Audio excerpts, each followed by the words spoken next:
बहुत लोगों को आरसीएम कराया गया होगा, हमें आरसीएम कराया नहीं गया, आरसीएम किसी और को समझाया जा रहा था, और वो थे हमारे बॉस। जैसे हम 26 जुलाई 2002 की घटना है, हम अपनी ऑफिस में इंटर हुए तो हमारे बॉस को आरसीएम का प्लान दिखा रहा था कोई, जैसा आपको कभी दिखाया गया होगा। हमें नहीं दिखाया जा रहा था, किसको? बॉस को। हमारे बॉस ने हमें चंद सेकंड देखा और ये भी नहीं कहा कि तू भी बैठ जा, तू भी समझ ले, चुपचाप वो प्लान देखते रहे। जब वो प्लान खत्म हुआ 30-35 मिनट के बाद, तो उस व्यक्ति ने हमारे बॉस को पूछा, यू आर इंटरेस्टेड? तो बॉस का जवाब था, आई एम नो इंटरेस्टेड, मैं इस तरह के काम नहीं करता, आप जा सकते हो। हमने कहा आपको उसको चाय की तो पूछना था, पानी पिलाना था। बोले तू अपना काम कर, ऐसे बहुत आते हैं लोग। हमने कहा वो रोज करते हैं, आज भी करेंगे, पर हमने उनको कहा आप एज में बड़े हो और हमारे ऑफिसर हो, तो हमें एक चीज बताओ, हमें तो काम अच्छा लगा, पता नहीं आपको क्यों बुरा लगा, पर इस काम को किस तरह के लोग कर सकते हैं? तो उन्होंने हमें 5 जवाब दिए। पहला, इस काम को वो करता है जिसमें अकल नहीं होती। दूसरा, इस काम को वो आदमी करता है जिसके पास पहले से कोई काम नहीं है। तीसरा, इस काम को वो व्यक्ति करता है जो पढ़ा लिखा नहीं होता। चौथा, इस काम को वो व्यक्ति करता है जिसके घर में कोई वैल्यू नहीं है। पांचवा, इस काम को वो व्यक्ति करता है जिसको रिश्तेदारी में कोई बुलाता नहीं। और आखिरी जवाब, ये काम तू कर सकता है। आप समझ गए इनडायरेक्ट वो क्या कहना चाहते हैं? पहले से कपड़े का व्यापारी हूं, भिलवाड़ा में कपड़े का फैक्ट्री है मेरा, और पूरे भारत में हर स्टेट में, ऐसा कोई भारत का राज्य नहीं है जहां मेरा कपड़ा नहीं बिकता है, और विश्व के कुछ कंट्रीज में कपड़ा एक्सपोर्ट भी करता हूं। तो मैं क्या एसी कैबिन में बैठ के अच्छा खासा पैसा कमा रहा हूं। तो मुझे लगता था यार ये फिर टाई पहन के और गांव गांव जाकर के ये आरसीएम करने की क्या जरूरत है, पैसा ही तो कमाना है, तो वो तो मैं कमा रहा हूं। तो पैसा मैं कमा रहा हूं तो फिर मुझे ये आरसीएम करने की क्या जरूरत है? हो सकता है आप में से भी जो नए साथी आज आए हैं, ऑलरेडी आप पैसा कमा रहे होंगे। किसी का कोई कपड़े का दुकान होगा, किसी का किराने का व्यापार होगा, किसी के खेतीबाड़ी से बहुत अच्छी इनकम आ रही होगी, कोई फाइनेंस के बिजनेस में होगा, कोई माइनिंग के बिजनेस में होगा, कोई पॉलिटिक्स में होगा, किधर भी होगा। पैसा हम कहीं भी कमा सकते हैं। तो मेरे को ये लगता था कि पैसा कमाना ही जिंदगी में इंपॉर्टेंट होता है, और इस एक गलतफहमी की वजह से 22 साल इस सिस्टम से मैं दूर रहा। 22 साल तक मुझे समझ नहीं आया, पर 22 साल बाद एक वैश्विक घटना घटती है, जो कोविड आया था। और कोविड आया तो पूरी दुनिया में लॉकडाउन लगा, सब कुछ बंद हो गया, सब घरों में बंद थे, सब कुछ बंद हुआ तो मेरी फैक्ट्री भी बंद हो गई। फैक्ट्री बंद हुई तो इनकम आना भी बंद हो गई। अब कुछ दिनों तो लॉकडाउन में बड़ा मजा आया था, घर में सबके साथ रह रहे थे, अच्छा लग रहा था। कुछ दिनों बाद चिंता शुरू हुई कि यार ये कब खुलेगा, और मेरी फैक्ट्री नहीं आ रही है तो इनकम भी नहीं आ रही है, तो कैसे इसको लाइफ को मेंटेन किया जाएगा। फिर टेंशन हुई कि मेरे साथ जो लोग काम कर रहे हैं, अगर मेरा बुरा हाल है तो उनका क्या हो रहा होगा। फिर लगता था कि यार दुनिया में और कई लोग हैं, दिहाड़ी मजदूर हैं, जो रोज कमाते हैं, रोज खाते हैं, उनका क्या हो रहा होगा।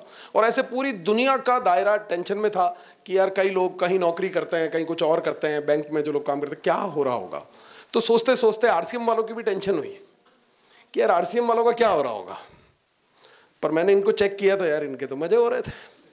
कोरोना आ रहा है, पूरी दुनिया बंद है, पर इन लोगों के चेक आना बंद नहीं हुए। उल्टा कोरोना के दौरान इनको डबल फायदा हुआ, काम करना बंद, फील्ड में जाना बंद, और घर में बैठे मजे से पूरे परिवार के साथ मजे ले रहे हैं, सुबह शाम पकवान खा रहे हैं, और चेक पहले से ज्यादा आ रहे हैं।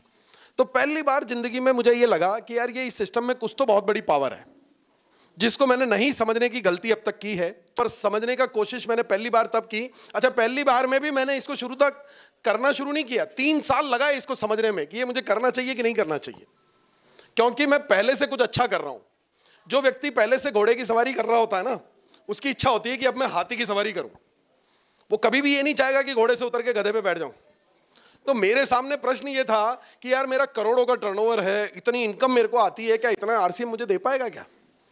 और यकीन मानना साथियों, उन 3 साल की रिसर्च की मैंने, एक एक बारीक से बारीक रिसर्च, आरसीएम के पास्ट को देखा, आरसीएम का वर्तमान देखा, आरसीएम का भविष्य देखा, एक एक लीडर की कहानी को देखा, हर व्यक्ति ने कहां से शुरू किया था, आज वो किस मुकाम पर है, और क्या वो आगे कितना जा सकता है, उस पोटेंशियल को चेक किया।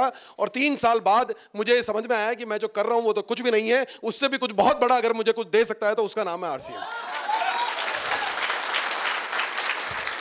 और इसलिए आज मेरे में उस बिजनेस को पार्ट टाइम करता हूं, और इस आरसीएम अभियान का फुल टाइम हिस्सा हूं मैं। Saroj Kumar RCM business YouTube channel में आपका स्वागत है। कृपया चैनल को जरूर सब्सक्राइब करें। पैसा, सम्मान और सफलता, क्या क्या? पैसा, सम्मान और सफलता, ये तीनों चीजें आपको घर बैठे बैठे नहीं मिलेगी। पैसा, सम्मान और सफलता ये तीनों चीज़ें फ्री में आपको नहीं मिलेगी।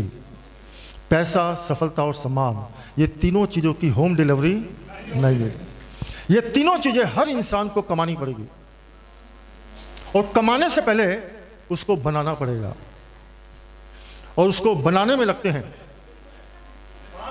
कितने साल? कितने साल? आप लोगों ने कभी घर में रबड़ी बनाई है? रबड़ी बनने के लिए 2 कंडीशन अप्लाई होती है।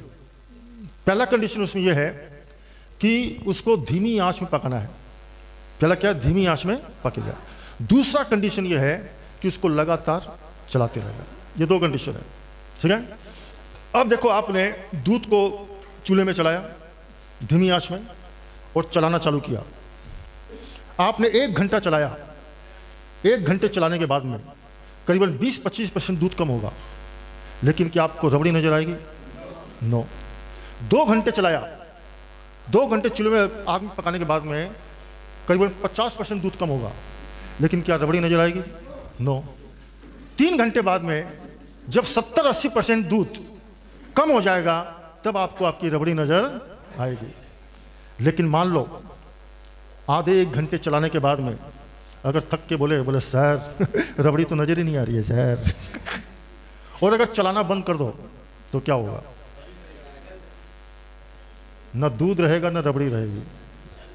या सुनो, वैसे ही जब आप आर्सिंग की शुरुआत करोगे, आपने 6 महीने चलाया, उसकी भी 2 कंडीशन है। ये आपका स्टार रूबी धीमी आंच में पकेगा, और कंडीशन दूसरी क्या है? उसको लगातार चलाते रहना है, ठीक है। अब आपने 6 महीना लगातार प्लान दिखाया, क्या आपको आपका स्टार रूबी नजर आएगा? नो। 1 साल चलाया, नजर आएगा? 2 साल चलाया, नजर आएगा? 3 साल चलाया, नजर आएगा? नो। लेकिन अगर लगातार आप 5 साल लगातार अगर प्लान दिखाते रहो, होम मीटिंग करते रहो, हेल्थ कैंप करते रहो, सेमिनार में आते रहो, लोग को आते रहो, फॉलोअप करते रहो, ट्रेनिंग लेते रहो, ट्रेनिंग देते रहो, लगातार लगातार लगातार, तो 5 साल के बाद में आपकी रबड़ी, आपका स्टार भी आपके सामने नजर आएगा। लेकिन अगर 6 महीने चलाने के बाद में, प्लान दिखाने के बाद में, लगातार करने के बाद में अगर आपको थक के बोलो सर मुझे तो स्टार रूबी छोड़ो सर, मुझे तो रॉयल्टी भी नजर नहीं आ रही है सर और अगर छोड़ दिए तो क्या होगा? आरसीएम चलेगा लेकिन आपका नहीं चलेगा। तो याद रखो कि ये बिजनेस जो है वो है जैसे हम खेत में फल सब्जी अनाज पकाते हैं, वैसा ही आरसीएम को पकाना पड़ेगा। ये सुनो, आप जब खेत में खेती करते हैं, ठीक है, मान लो कोई फसल 6 महीने की है, 4 महीने की है, कोई 1 साल की है, तो पहले कुछ साल क्या होता है? पहले कुछ महीने क्या होता है? जब तक फसल नहीं पकती क्या होता है? केवल पैसा लगता है, मेहनत लगती है, ठीक है, टेंशन लगता है, सब कुछ लगता है, पैसा आता है? नो। देखो 6 महीने की हो, 1 साल का, कोई भी फसल हो, कई पेड़ 2 साल बाद पकते हैं, आपको फल पहले नजर नहीं आएंगे। छोटा सा बीज होता है, इतना सा बीज डालते हैं और देखिए क्या होता है, लगातार पकाते हुए सूर्य की तपन में जो पकता है, आपकी जो उसमें सेवा करते हो उससे पक के कितना बड़ा पेड़ बन जाता है और कितने सारे फल देता है। और जब फसल पक जाती है, पैसा कितने दिन में आता है? हेलो, फसल काटने के बाद में कितने दिन पैसा आता है? लेकिन हम लोग चाहते हैं क्या? आज बीज बोए, कल फसल कट जाए क्या ऐसा संभव है? इसलिए कितने साल टिक पाओगे?